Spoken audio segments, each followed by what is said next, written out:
Hi, good evening mga ka-fam. Di nyo na itatanong. Kwento ko. Ano, um, back in 2019, nasa St. Scholastica's College, Manila pa ako noon. Nagtuturo.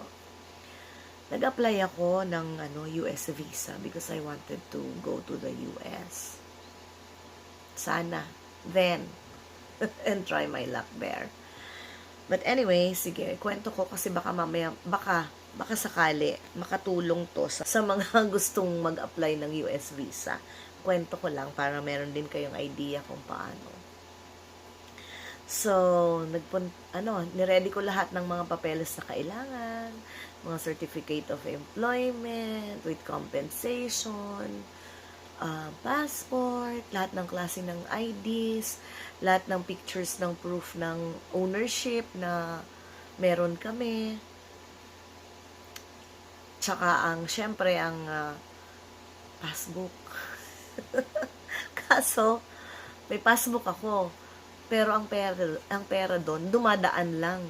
Kumbaga, napapasukan, pero nawawala din. So, wala talagang laman. In short, walang savings. Every month, napupunta lang sa bayarin. So, ayun. I got a schedule. Nag-apply ako online. And then, I got a schedule. And then, I went on the day of the scheduled interview. So, kinakabahan ako. Tapos, ang daming tao. Tapos, habang nakalinya kami, syempre, chika-chika yung mga nakaline, di ba? O di syempre, kasi nga, curious ako. Baka ako yung iba renewal na lang para makakuha rin ako ng idea. Tapos, sabi nung katabi ko, na ko, kasi ang dami niyang travels. Ako, wala akong travel, wala pang tatak ang aking kundi puro local na lang, biyahe lang ako. Ano ba ng mga napuntahan ko lang yata sa Boracay lang. Tapos, ayun, kinakabahan ako kasi kailangan daw ng picture. And siya, nakatravel na, nakapag-Japan na siya, nakapag kung saan-saang Asia trip, kumbaga yung trip niya. So, kinakabahan ako. Sabi ko, naku, baka mamaya hindi ako pala rin dito. Sabi ko kasi wala akong travel history. Tapos pag tinanong pa ako kung may pera ako, walang pera yung aking bank book. Tapos eto na nga, nakapila kami. Tapos sabi nila, naku, sabi nila, yung daw doon, nasa window 1 na babae. Mahigpit daw. Tapos, panay naman ang dasal ko na sana hindi ako matapat sa kanya. Sana hindi ako matapat sa kanya. Kaso sa kasawiang palad, nung habang doon ako naupo, yung pila namin na, kasi tigiilan lang yun, hindi ko maalala, pero doon ako naupo, doon sa linya niya. Sabi ko, ano ba naman kaswertehan to? Sabi ko, sa bagay ka ako, kahit saan naman, kung talagang papalarin ka at pagbibigyan ka ng pagkakataon, makukuha mo. So, ayun, okay lang. Sabi ko, wala na akong magagawa. Ando na ako sa linyang yun mahigpit nga daw. So, okay.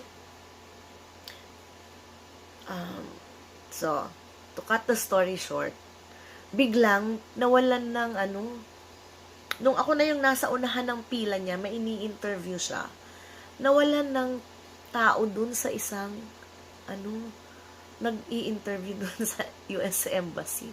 So, I was pulled out. Luckily, I was pulled out. Babae yun yung sa window 1. Tapos napunta ako sa window 3 yata yun, lalaki. Tapos, ang unang tanong niya, what does your husband do for a living? So, sinabi ko yung trabaho ng asawa ko. Tinanong niya kung magkano yung sweldo niya buwan-buwan. Sinabi ko. Tapos, sinanong din niya saan ako nag-work.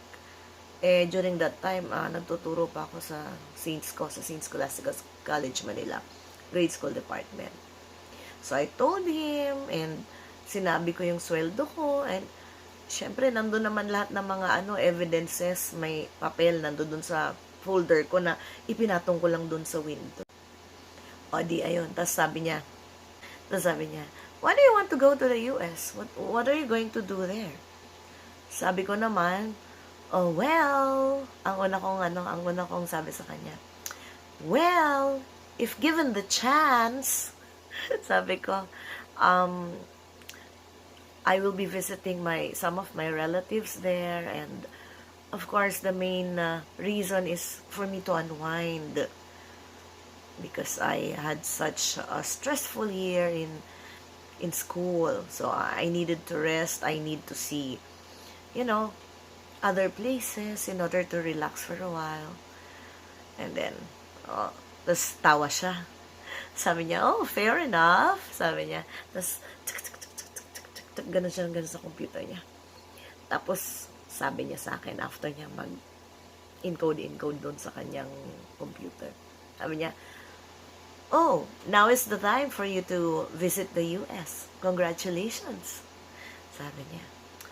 Di, tuwa ang puso ko. Nakuha ko, finally. Napagbigyan ako. Aapak ako sa US. Ayun. So, yun po yung naging experience ko. Ganun lang kadali. Wala namang yun lang ang tinanong sa akin. Kung ano-ano ang mga inisip kong negative. Buti na lang hindi hinanap yung passbook ko. Kung hindi, walang laman. Wala talagang laman ang passbook ko. So I was so thankful talaga on that day. Tapos, ayun, happy ako. Tapos nung makita ko, nung dumating yung visa, yung tinatak doon sa passport ko nung pinadala na sa akin, 10 years, multiple entry. Ba? Ang sarap ng feeling. So, kayo dyan, lahat posibleng mangyari kapag, talaga, inilaan para sa inyo. So, kagaya nun, wala talaga akong maipapakitang laman ng passbook ko kung tinanong ako.